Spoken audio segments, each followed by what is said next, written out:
জয় রাম বুড়া জয় হরি বুড়া হবার কুকলঠি বুড়া জয় হরি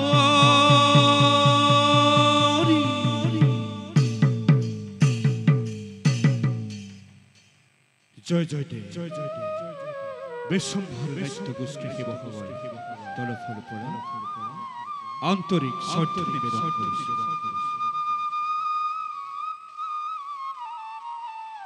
আজি আজি গজকেতু উপাখ্যান নামৰ নাথ ভাগীৰ আমি এটি দৃশ্য উপস্থাপন কৰিবলৈ ওলাইছো।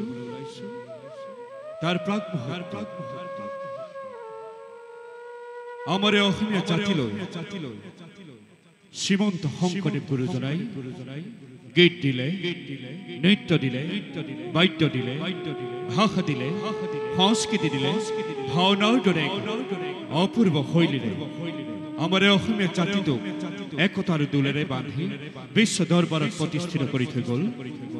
আহকচোন আজিৰ দৃশ্য আপোনালোকৰ আগত উপস্থাপন কৰিবলৈ যোৱাৰ আগতে মহাপুৰুষ শ্ৰী শ্ৰী শ্ৰীমন্ত শংকৰদেৱ গুৰুজনাক সশ্ৰদ্ধভাৱে প্ৰণিপাত জনাওঁ।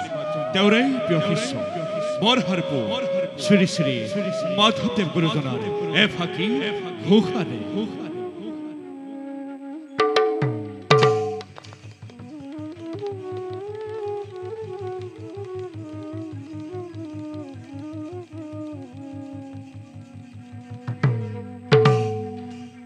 জয়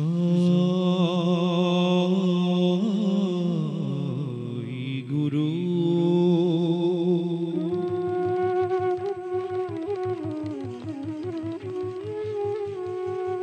শংকৰ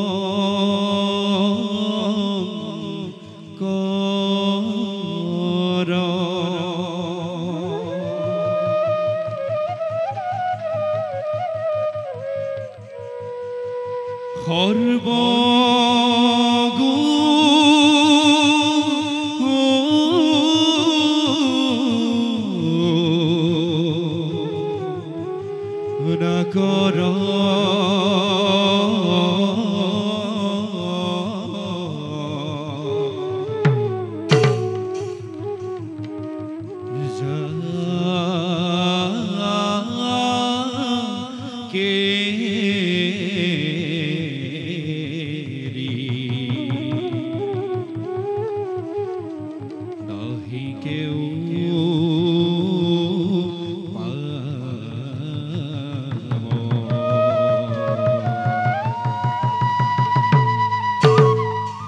তুহাৰি শৰণে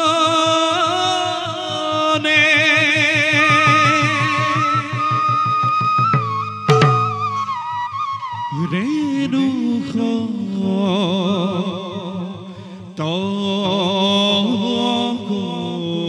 তগতি বাৰে কৰো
ৰাজ্যৰ অশান্তিৰ কাৰণ বিচাৰি পাইছো।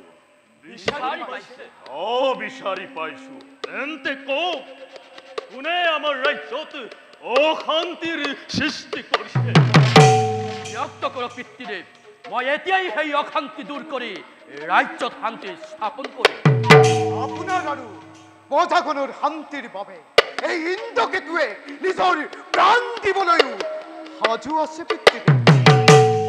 নাই, এইবোৰৰ প্ৰয়োজন নাই। এই অশান্তি দূৰ কৰিবৰ বাবে মাত্ৰ মোৰ এটা আদেশৰহে প্ৰয়োজন। এই আদেশৰ কাৰণে সময়ৰ অপচয় নকৰিব মহাৰাজ। সময়ৰ অপচয়ে প্ৰতিপক্ষৰ শক্তিহে বৃদ্ধি কৰে। কওক পিতৃদেৱ, কওক পিতৃদেৱ, কওক। তেন্তে শুনা, আমাৰ ৰাজ্যৰ অশান্তিৰ কাৰণ মোৰ দ্বিতীয় ৰাণী প্ৰভাৱতী আৰু তাইৰ নপুংসক পুত্ৰ চন্দ্ৰকেতু। মোৰ পিতৃ দেৱাদিদেৱ মহাদেৱে ৰাজ্যৰ শান্তিৰ কাৰণে চন্দ্ৰকেতু আৰু তাৰ মাকক অনতি পলমে হত্যা কৰিবলৈ নিৰ্দেশ দিছে। সেয়া আপুনি কি কৈছে পিতা? আমাৰ মাতৃ সদৃশ মাহিয়াই আৰু শহুৰৰ প্ৰতিম চন্দ্ৰকেতুক হত্যা কৰিব লাগে ৰাজ্যৰ শান্তিৰ বাবে? অসম্ভৱ পিতা, অসম্ভৱ। এনে নিদাৰুণ কাৰ্য কেতিয়াও হবলৈ দিব নোৱাৰে। পৃথিৱীত এনে কোনো দৃষ্টান্ত নাই যি ৰজাই নিজৰ পুত্ৰ আৰু ৰাণীক হত্যা কৰি ৰাজ্যত শান্তি স্থাপন কৰিছে। এটা ৰাজবংশৰ পবিত্ৰতাৰ নামত এনে কলংক কেতিয়াও সৃষ্টি কৰিব নোৱাৰি। কওক পিতৃদেৱ, এই ক্ষেত্ৰত আপোনাৰ সিদ্ধান্ত কি? লোকে অসুৰ বুলি ক'লেও সেনাপতি হিচাপে মই জানো আপুনি এজন সুবিবেচক। গতিকে মহাদেৱে এনে আদেশ দিলেও আপুনি এনে ঘৃণনীয় কাৰ্য সম্পাদন নকৰিব মহাৰাজ। আচৰিত কথা, ৰাজ্যৰ অশান্তিৰ কাৰণ বিচাৰি ত্ৰিভুৱন চলাথ কৰিলো, আৰু আজি যেতিয়া নিজৰ পুত্ৰ আৰু ভাৰ্যাক দুখীৰ আসনত বহুৱাবলগীয়া হ'ল, তেতিয়া কি মই নীৰৱে থাকিব লাগিব? এয়া নেকি তোমালোকৰ পৰামৰ্শ? এনেকৈ অহেতুকভাৱে মাহিয়াই শাস্তি দিলে ৰাজন্তেকুৰৰ সকলোকে শাস্তি দিব লাগিব। গতিকে আপোনাৰ সিদ্ধান্ত সলনি কৰক পিতৃদেৱ। কিন্তু মাহিয়াই আৰু চন্দ্ৰকেতুৰ দুখ কি পিতা? পিতা দুখ এক নপুংসক ৰজাৰ ঘৰত থকাটোৱেই মহা বিপৰ্যয়ৰ কাৰণ। আৰু সেই নপুংসকক গৰ্ভত ধাৰণ কৰি যি নাৰীয়ে জন্ম দি লালন পালন কৰি ডাঙৰ দীঘল কৰিছে, এই নাৰীয়েও জীয়াই থকাৰ অধিকাৰ লাভ কৰিব নোৱাৰে। এইহে প্ৰভাৱতী আৰু চন্দ্ৰকেতু মৰিবই লাগিব। পংকজ, মহাৰাজ। যোৱা, এই মুহূৰ্ততে ৰাণীক ৰাজসভালৈ মাতি আনা। আকৌ এবাৰ ভাবি চাওক পিতৃদেৱ। গজকেতুৰ আদেশ অলংঘনীয়। সেনাপতি, যোৱা এই মুহূৰ্ততে ৰাণীক ৰাজসভালৈ মাতি আনা। ৰজাৰ আদেশ অমান্য কৰিলে তোমাৰ শিৰচ্ছেদ কৰা হ'ব।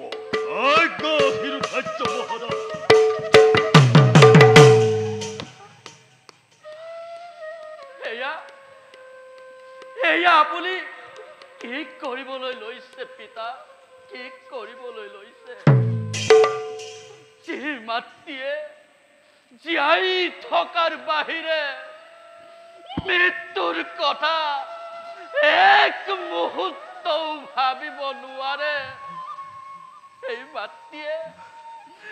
মাতৃয়ে আপোনাৰ আদেশত কমতে কি পাছতেই মৃত্যুকে আপত্তি ল'ব।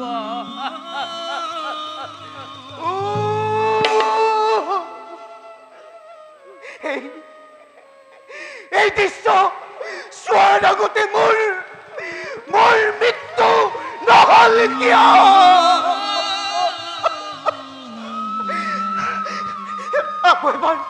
আকৌ এবাৰ ভাবি চাওক পিতৃদেৱ, আকৌ এবাৰ ভাবি চাওক। আকৌ এবাৰ ভাবি চাওক। এইখন ৰাজসভা, ইয়াত কোন কাৰ পিতৃ, কোন কাৰ মাতৃ, কোন কাৰ ভাতৃ, এইবোৰৰ বিচাৰ নহয়। ইয়াত ৰজাই ৰাজকীয় নিয়ম মানি ৰাজকাৰ্য পালন কৰিব। এই দৃশ্য চোৱাৰ সাহস নাথাকিলে তোমালোক ইয়াৰ পৰা যাব পাৰা। পিতা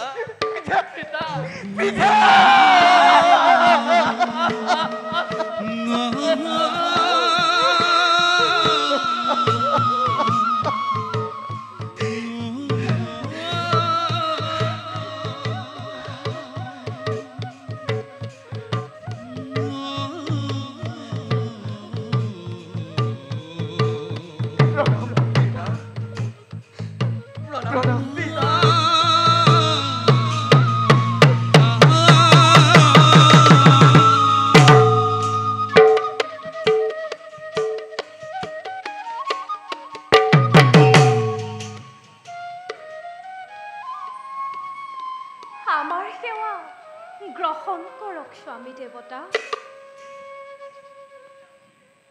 এই অসময়ত আমাক কিয় মতালে? প্ৰভাৱতী, কোৱাচোন, ৰাজ্যত অশান্তি হলে ৰজাই কি কৰিব লাগে? সেই অশান্তি দূৰ কৰিব লাগে। এই অশান্তি দূৰ কৰিবলৈ যদি আপোনজনকো ত্যাগ কৰিব লগা হয়, ৰাজ্যত শান্তি ৰক্ষা কৰাটো ৰজাৰ দায়িত্ব। ইয়াত আপোন পৰ শত্ৰু মিত্ৰৰ প্ৰশ্ন আহিব কেনেকৈ? কিন্তু এই প্ৰশ্নবোৰ মোক সোধাৰ কাৰণে মই একো বুজিব পৰা নাই। কনক পংকজ, মহাৰাণী, দেৱাদিদেৱ মহাদেৱে কৈছে ৰাজ্যৰ অশান্তি কাৰণ বোলে ৰাজ অন্তঃপুৰতে আছে।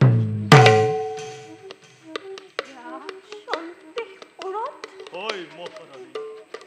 আৰু মোক ৰাজ অন্তঃপুৰৰ পৰা সেনাপতি পঠাই মাতি অনা হৈছে। ইয়াৰ অৰ্থ এনেকুৱাই নেকি যে ৰাজ্যত অশান্তি মোৰ বাবেই হৈছে? তুমি বৰ বুদ্ধিমতী প্ৰভাৱতী।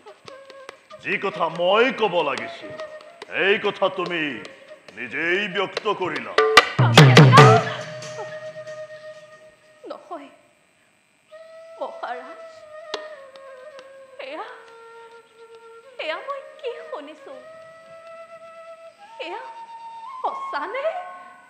সঁচা। দেৱাদিদেৱ মহাদেৱে ৰাজ্যৰ অশান্তিৰ কাৰণ তুমি বুলিয়েই কৈছে। কিন্তু মই কৰিলো কি? ৰাজ অন্তঃপুৰত থাকি আপোনাৰ সেৱা কৰাৰ বাহিৰে আৰু মই এনে কি কাম কৰিলো যাৰ ফলত ৰাজ্যত অশান্তিৰ সৃষ্টি হৈছে?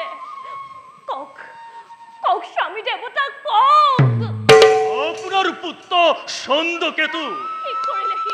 ইনুপুংখ এই কথা জগতে জানে। তাৰ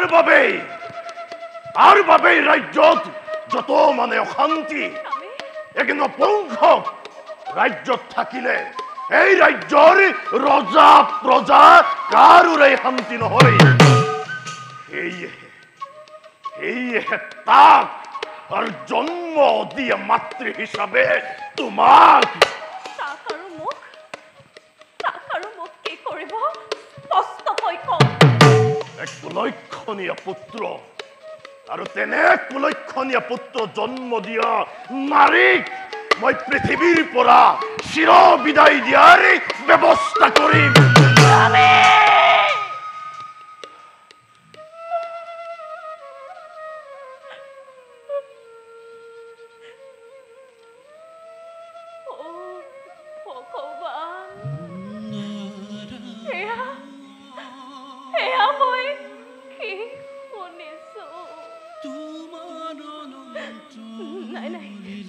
নাই স্বামী, আপুনি ইমান নিষ্ঠুৰ নহব। একান্তই যদি আপোনাৰ বধ কৰাটোৱে ইচ্ছা, তেনেহলে আপুনি মোকেই বধ কৰক। তথাপি মোৰ বাচাক এৰি দিয়ক স্বামী, মোৰ বাচাক এৰি দিয়ক। অশান্তিৰ বিষ গুটি থৈ গছ নাকাটো, গছ আৰু গুটি দুয়োটাকে নিষেধ কৰিম। কনক পংকজ, মহাৰাজ, মই আপোনাৰ চৰণত ধৰিছো, আমাক জীয়াই থাকিবলৈ দিয়ক স্বামী, আমাক জীয়াই থাকিবলৈ।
হিচাপে যদি আপুনি মোৰ প্ৰাৰ্থনা শুনিব নোখোজে,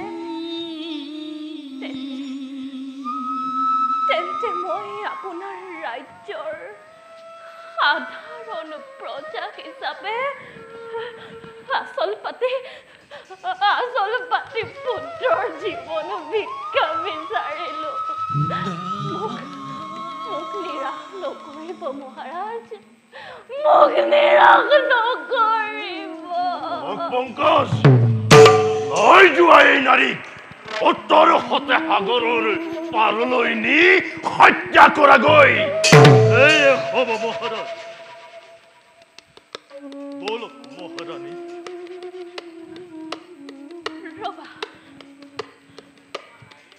ৰবা সেনাপতি,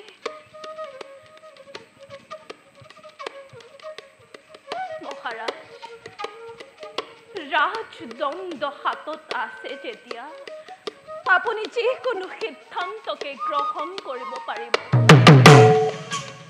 কিন্তু মোক কওক যি নপুংসক পুত্ৰক হত্যা কৰিবলৈ আদেশ দিছে আৰু পুত্ৰৰ মাতৃ হিচাপে মোক হত্যা কৰিবলৈ আদেশ দিছে সেই পুত্ৰৰ পিতৃ আৰু মাতৃৰ স্বামী কোন এইবোৰৰ প্ৰয়োজন নাই প্ৰয়োজন আছে স্বামী প্ৰয়োজন আছে এই নপুংসক পুত্ৰ আপুনি জন্ম হোৱা নাই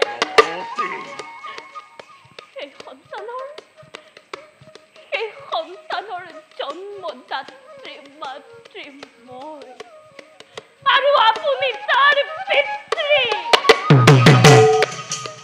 মাতৃ হিচাপে যদি মোৰ জীয়াই থকাৰ অধিকাৰ নাই তেন্তে পিতৃ হিচাপে আপুনিও জীয়াই থাকিব নোৱাৰে আৰু থকাটো উচিত নহয় লৈ যোৱাই হতৰে আৰু জীৱন শেষ কৰি দিয়াগৈ ৰাণী নহলে মই ৰাজযজ্ঞ পালনৰ বাবে বল প্ৰয়োগ কৰিবলৈ বাধ্য হ'ম কোনো প্ৰয়োজন নাই মই নিজেই যাওঁ যোৱাৰ আগত কৈ যাওঁ ৰাজ্যৰ শান্তিৰ প্ৰতিষ্ঠাৰ নামত মোৰ নিৰীহ পুত্ৰ আৰু মোক বধ কৰাই আপুনিও সুখেৰে থাকিব নোৱাৰে আপোনাৰ দুখতে এই ৰাজ্য ধ্বংস হ'ব আপোনাক যুগ যুগ ধৰি এই ৰাজ্যৰ প্ৰজাই অভিশাপ দিব